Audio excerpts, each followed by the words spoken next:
నమస్తే, welcome to our voice. నేను journalist నవత.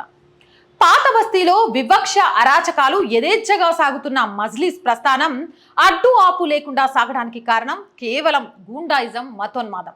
ఒక వర్గానికి పొగ పెట్టడం కూడా. 40 ఏళ్లుగా మరొక గొంతు వినపడకుండా సాగుతున్న ఈ ఆధిపత్యానికి మొదట మజ్లిస్ బచావో తెహ్రిక్ పేరుతో ఒక ఎదురు దెబ్బ తగిలింది. కానీ ఆనాడు అవకాశాలు అంతగా కలిసి రాలేదు. సెక్యులరిస్టులు మజ్లిస్కే కొమ్ము కాశాయి. 2024 ఎన్నికల వేళ కొంపెల్లి మాధవీలత పేరుతో మొదటిసారి రజాకార్ వారసులకు గట్టి ప్రతిఘటన వచ్చిందని రాజకీయ పరిశీలకులు చెబుతున్నారు. హైదరాబాద్ లోక్సభ స్థానానికి అనూహ్యంగా మాధవీలత పేరును ప్రకటించి బీజేపీ సంభ్రమాశ్చర్యాలకు గురిచేసింది. ఆమె ఎంపిక సరైనదేనని అక్కడ పార్టీకి వస్తున్న ఆదరణ రుజువు చేసింది. మాధవీలత అరంగేట్రం కంటే ముందు మజ్లిస్ మూలాల గురించి తెలుసుకోవాలి. అప్పుడే అక్కడ సెక్యులరిజం భంగపడిన క్రమం, కాంగ్రెస్ కోట కాస్త ముస్లిం కోటగా మారిన వైనం, మెజారిటీ ప్రజల వలస ఎలా జరిగిందో పూర్తిగా అర్థమవుతుంది. అందుకే రాచపుండు నుంచి జననం వరకు ఈరోజు కంచుకోటగా మార్చుకునే స్థితికి రావడానికి కారణాన్ని పూర్తిగా ఈ వీడియో ద్వారా మీకు అందించే ప్రయత్నం చేస్తా. ఎక్కడా స్కిప్ చేయకుండా చివరి వరకు చూడండి. మజ్లిస్ది ఘనమైన చరిత్రేం కాదు. స్వతంత్ర భారతదేశాన్ని కబలించడానికి చూసిన సంస్థానాల రాచపుండు నుంచి పుట్టినదే మజ్లిస్. దీని రక్తపుట అడుగుల నిజాం పాలన కాలం నుంచి కనిపిస్తాయి. 1927లో నవాబ్ మహ్మద్ నవాజ్ ఖాన్ కిలేదార్ చేత ఉల్మాయే మషేకిన్ సమక్షంలో ఇతేహదుల్ ముస్లిమీన్ అనే పార్టీ ఏర్పడింది. ఆదిలో ఇది సాంస్కృతిక మతపరమైన సంస్థ. అనతి కాలంలోనే రాజకీయ రంగును సంతరించుకుంది. ఇస్లాంలో మతానికి, రాజకీయాలకి, రాజ్యానికి మధ్య గీత పలుచగా ఉంటుంది. 7వ నిజాం మీర్ ఉస్మాన్ అలీ ఖాన్ కు మజ్లిస్ బాసటగా నిలిచింది. 1938లో బహదూర్ యార్ జంగ్ దీనికి అధ్యక్షుడయ్యారు. జంగ్ మరణానంతరం కాసిం రజ్వీ నాయకుడిగా ఎన్నికయ్యారు. ఇతడు రజాకార్ అనే స్వచ్ఛంద సేవకుల విభాగం ఏర్పాటు చేశారు. హైదరాబాద్తో పాటు తెలంగాణ పల్లెల్లో రజాకార్లు సృష్టించిన విధ్వంస చరిత్ర మరవని గాయం. ఇప్పుడు కొందరు హిందూ మేధావులు ప్రదర్శిస్తున్న వైఖరి ఆ రక్తపాతానికి గౌరవప్రదమైన చోటు కల్పిస్తుంది. బతుకమ్మలను నగ్నంగా ఆడించిన రజాకార్లను గౌరవించే నీచ సంస్కృతిని ప్రోత్సహిస్తూ నిజాం తల వంచిన సెప్టెంబర్ 17 విముక్తి ఉత్సవాన్ని నిర్వహించడానికి భయపడిన రాజకీయ పార్టీ బీఆర్ఎస్ అని చెప్పడంలో ఎలాంటి సందేహం కూడా అవసరం లేదు. ఆగస్టు 15, 1947న స్వతంత్రం వచ్చిన తర్వాత హైదరాబాద్ సంస్థానం భారతదేశంలో విలీనం కాలేదు. మజ్లిస్ రజాకార్ల అంట చూసుకొని హైదరాబాద్ స్వతంత్ర రాజ్యంగా కొనసాగుతుందని నిజాం విర్రవీగాడు. ఆర్య సమాజ్, స్టేట్ కాంగ్రెస్ ఈ సంస్థానాన్ని భారత్లో విలీనం చేయాలని పోరాడాయి. రజాకార్ల దారుణాలు ఢిల్లీ వరకు వెళ్లడంతో నాటి కేంద్ర హోంమంత్రి సర్దార్ వల్లభాయ్ పటేల్ పోలీస్ చర్య చేపట్టారు. దీంతో సెప్టెంబర్ 17, 1948న హైదరాబాద్ విముక్తమై భారత్లో సంపూర్ణంగా విలీనమైంది. ఇక భారత సైన్యం కాసిం రజ్వీ సహా రజాకార్లను అరెస్ట్ చేసింది. వీరంతా పాకిస్తాన్ వెళ్లిపోతామని చెప్పడంతో 1957లో విడుదలయ్యారు. రజ్వీ పాకిస్తాన్ వెళ్లే ముందు తన అనుయాయులైన మజ్లిస్ రజాకార్ నాయకులను సమావేశపరిచారు. తన వారసుడిగా అబ్దుల్ వహీద్ ఓవైసీ అనే న్యాయవాదిని ప్రకటించాడు. అబ్దుల్ వహీద్ ఓవైసీ 1958లో పార్టీ పేరును all India Majlis Ittehadul Muslimeen AIAMIM గా మార్చాడు. ఈ పార్టీ భారత రాజ్యాంగానికి లోబడి పనిచేస్తుందనే వాగ్దానంతో రిజిస్టర్ అయింది. అబ్దుల్ వహీద్ ఓవైసీ మరణించే వరకు అధ్యక్షుడిగా ఉన్నారు. ఇక ఆ తర్వాత 1976లో అబ్దుల్ వహీద్ ఓవైసీ కొడుకు సలావుద్దీన్ ఓవైసీ MIM అధ్యక్ష బాధ్యతలు చేపట్టారు. సలావుద్దీన్ ఓవైసీ 1958లో చాలా చిన్న వయసులోనే రాజకీయాల్లోకి వచ్చాడు. పాత బస్తీ రాజకీయాల్లో తిరుగులేని నాయకుడిగా మారి సలార్ అనే బిరుదుతో చెలామణి అయ్యాడు. నిజాం పతనం తర్వాత పాత బస్తీలో కాంగ్రెస్ బలపడింది. 1960లో జరిగిన హైదరాబాద్ మున్సిపల్ కార్పొరేషన్ ఎన్నికల్లో మల్లేపల్లి వార్డు నుంచి సలావుద్దీన్ ఓవైసీ కార్పొరేటర్గా ఎన్నికయ్యాడు. 1962లో పతర్గట్టి నుంచి అసెంబ్లీకి వెళ్ళాడు. 67, 78, 83 అసెంబ్లీ ఎన్నికల్లో వివిధ నియోజకవర్గాల నుంచి ఎమ్మెల్యేలుగా గెలుస్తూ వచ్చారు. ఇక ఆ తర్వాత 1984లో సలావుద్దీన్ తొలిసారిగా హైదరాబాద్ లోక్సభ స్థానం నుంచి పార్లమెంట్లో ప్రవేశించారు. అప్పటి నుంచి హైదరాబాద్ సీటు ఓవైసీ కుటుంబం చేతికి వెళ్ళిపోయింది.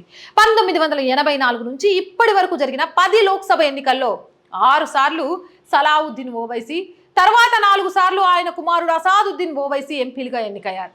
పాత బస్తీతో పాటు కొత్త నగరంలోని ముస్లిం ప్రాంతాల్లో కూడా MIM ఉనికి కనిపిస్తుంది. గతంలో బీజేపీ పార్టీల సహకారంతో మేయర్ స్థానాలను కూడా సాధించుకుంది. పాత బస్తీ రాజకీయాల్లో బలంగా పాతుకుపోతున్న మజ్లీస్లోనూ సంక్షోభం తప్పలేదు. ఆ పార్టీ చాంద్రాయణగుట్ట ఎమ్మెల్యే అమనుల్లా ఖాన్ ఓవైసీ కుటుంబ ఆధిపత్యాన్ని ప్రశ్నించాడు. ఫలితంగా 1993లో పార్టీలో చీలిక వచ్చింది. మజ్లీస్ బచావో తెహ్రిక్ ఎంబీటీ పేరిట ఖాన్ కొత్త పార్టీని స్థాపించారు. షియా ముస్లింలలో పలుకుబడి ఉన్న అమానుల్లా బలమైన నాయకునిగా ఎదిగాడు. దీని ప్రభావం అసెంబ్లీ ఎన్నికలపై పడింది. 1989 ఎన్నికల్లో ఎంఐఎం 4 అసెంబ్లీ సీట్లను గెలుచుకుంటే 1994 ఎన్నికల్లో దాని బలం 1 సీటుకు పడిపోయింది. అప్పుడే లండన్ నుంచి బారిస్టర్ విద్యార్థిగా వచ్చిన అసదుద్దీన్ చార్మినార్ నుంచి ఎమ్మెల్యేగా గెలిచారు. ఎంబీటీ అసెంబ్లీలో 2 సీట్లు గెలిచింది. అమానుల్లా ఖాన్ చాంద్రాయణగుట్ట నుంచి ఎన్నికయ్యారు. అసదుద్దీన్ ముస్లిం సెంటిమెంటు, ఐక్యత నినాదాలను మరింత బలంగా తీసుకెళ్లడంలో విజయం సాధించారు. ఫలితంగా 1999 ఎన్నికల్లో ఎంఐఎం ఒక్కసారిగా 5 సీట్లు గెలిస్తే ఎంబీటీ చిత్తుగా ఓడిపోయి అమానుల్లా ఖాన్ సైతం ఓడిపోయారు. ఆయన మరణం తర్వాత ఎంబీటీ సత్తాను చాటుకోలేకపోయింది. పాత బస్తీ మీద ఓవైసీ కుటుంబం పట్టు పెరిగింది. పైగా అసదుద్దీన్ పార్టీని జాతీయ స్థాయికి విస్తరించే ప్రయత్నాలు చేస్తున్నాడు. అసద్ సోదరుడు అక్బరుద్దీన్ ఓవైసీ రెండో నాయకునిగా పట్టు సాధించాడు. బీజేపీ ఇతర పక్షాలన్నీ మజ్లిస్ కొమ్ము కాస్తాయి. ఎప్పుడూ సెక్యులరిజం రక్షణ గురించి మాట్లాడే అసదుద్దీన్ ఇక్కడ ముస్లింలే తప్ప మరొకరు ఎందుకు విజయం సాధించలేరో చెప్పాలి. ఒకే కుటుంబం, ఒకే మతం వారు ఇక్కడ దశాబ్దాల తరబడి ఎందుకు తిష్ట వేసుకొని ఉన్నారు? మిగిలిన మతాల వారు లేదా దీనిని ప్రశ్నించే గలం ఇప్పుడు మొదలైంది. మాధవిలత ఈ ఎన్నికల్లో ఒక సంచలనం అని చెప్పొచ్చు. ఆప్కి అదాలత్ కార్యక్రమం ద్వారా ఒక్కసారిగా జాతీయ స్థాయికి ఎదిగిపోయారు. ప్రధాని మోదీ కూడా అదాలత్లో ఆమె ప్రదర్శించిన రాజకీయ పరిపక్వతకు ముగ్ధులై ట్వీట్ చేయడంతో మరింత గుర్తింపు వచ్చింది. ఆమె విమర్శల బాణాలు తీక్షణంగా ఉంటాయి. అదును కోసం చూస్తున్న మజ్లిస్ నాయకుడు అసదుద్దీన్కి మొత్తానికి ఒక కారణం దొరికింది. మసీదు మీద బాణం వేస్తున్న పోజ్ పెట్టి ఉద్రిక్తతలు లేవనెత్తేందుకు అభ్యర్థి ప్రయత్నించారని ఓవైసీ ఆరోపించారు. అది మార్పింగ్ చేసిన వీడియోని, అసలు అక్కడ మసీదే లేదని మాధవి తిరిగి ఫిర్యాదు చేశారు. ఆ వివాదం నమిసిపోయినట్టే అయినా ఆమె మీద క్రిమినల్ కేసు నమోదు చేశారు. తర్వాత ఆమె నృత్య భంగిమల ఫోటోలు సామాజిక మాధ్యమంలో పెట్టి అపఖ్యాతి పాల్చేయాలని చూశారు. మాధవిలతను అభ్యర్థిత్వం అసదుద్దీన్ ఓవైసీని కంగారు పెడుతున్న సంగతి దీంతో బయటపడింది. అంతకుముందే తన వీడియోల ద్వారా పాత బస్తీ దుస్థితి గురించి ఒక విస్తృత దృశ్యం దేశం ఎదుట పెట్టారు మాధవిలత. అక్కడ రోడ్లు సరిగ్గా ఉండవు, పిల్లలకు చదువులుండవు, దీనికి తోడు బాల్య వివాహాలు, దుబాయ్ షేకుల అమానుష వైఖరి అన్ని ప్రచారంలో ఉన్నాయి. ఈ దురాగతాలను ఆపడానికి ఓవైసీ ఏనాడు ప్రయత్నం చేయలేదు. కారణం వాటిని కూడా మతాచారాలుగా చూశారు. గడిచిన 8 ఏళ్లుగా మాధవిలత నిర్వహిస్తున్న సేవా కార్యక్రమాల్లో ఎక్కువ మంది లబ్ధిదారులు ముస్లిం మహిళలే. త్రిపుల్ తలాక్ విషయంలో ఆమె వారిలో అవగాహన కల్పించారు. మాధవిలతకు పాత బస్తీ జాతకంతో పాటు జాతీయ అంతర్జాతీయ వ్యవహారాల మీద అవగాహన. విలేకరుల ప్రశ్నలకు ఆమె ఇస్తున్న సమాధానాలలో పరిపక్వత కనిపిస్తుంది. ముస్లింలు పేదరికంలో ఉంటేనే, వెనుకబడి ఉంటేనే పబ్బం గడుస్తుందనుకునే ఓవైసీలు భారతదేశం అంతటా ఉన్నారు. వారందరి గురించి ఆమెకు అవగాహన ఉంది. తాను ఎంపీగా ఎన్నికైతే నియోజకవర్గంలో ఏం చేయబోతుందో, అసలు నియోజకవర్గానికి ఏం అవసరమో ఆమె సరిగానే గ్రహించారు. వాక్చాతుర్యం, సమయస్ఫూర్తి దండిగా ఉన్న కొత్త నేత ఆమె. మజ్లిస్ నిజస్వరూపం ఆ వర్గానికి అర్థం కావడానికి ఇంత సమయం పట్టింది. అందుకే వర్తమానంలో గడ్డు పరిస్థితులను ఎదుర్కొంటోంది. అభివృద్ధిని గాలికి వదిలేసి మతం ఆధారంగా గెలుస్తూ వచ్చిన తమ ఆధిపత్యానికి ఈసారి సవాళ్లు ఎదురయ్యాయని ఆ పార్టీ నాయకులు పరోక్షంగా అంగీకరిస్తున్నారు. ముస్లిం ఓట్లలో బహిరంగంగానే ఎంపీ అసదుద్దీన్ మీద అసంతృప్తి వ్యక్తమవుతుంటే సొంత పార్టీ నేతల అలక ఆ పార్టీని మరింత కలవరపెడుతోంది. దీంతో ఎంఐఎం హఠాత్తుగా వ్యూహం మార్చుకొని కాంగ్రెస్ కి స్నేహహస్తం అందిస్తోంది. గత ఏడాది జరిగిన అసెంబ్లీ ఎన్నికల సందర్భంగా కాంగ్రెస్ పార్టీ పాత బస్తీలోని అత్యధిక నియోజకవర్గాలకు అభ్యర్థులను మొదటి జాబితాలోనే ప్రకటించింది. ఇవన్నీ హైదరాబాద్ లోక్సభ నియోజకవర్గ పరిధిలోనివే. కానీ పార్లమెంట్ ఎన్నికలకు వచ్చేసరికి నాంచుడు ధోరణితో వ్యవహరించింది. బీజేపీ, బీఆర్ఎస్ అభ్యర్థులు కూడా ఖరారైన కాంగ్రెస్ అభ్యర్థి విషయంలో ఇప్పటి వరకు నిర్ణయం తీసుకోలేదు. ఇందుకు కారణం సుస్పష్టం. కాంగ్రెస్ అధిష్టానం మజ్లిస్ కి స్నేహహస్తం చేస్తోంది. అందుకే ప్రచారానికి తగిన అవకాశం లేకుండా నామమాత్ర అభ్యర్థిని రంగంలోకి దింపుతుందని అందరికీ అర్థమైపోయింది.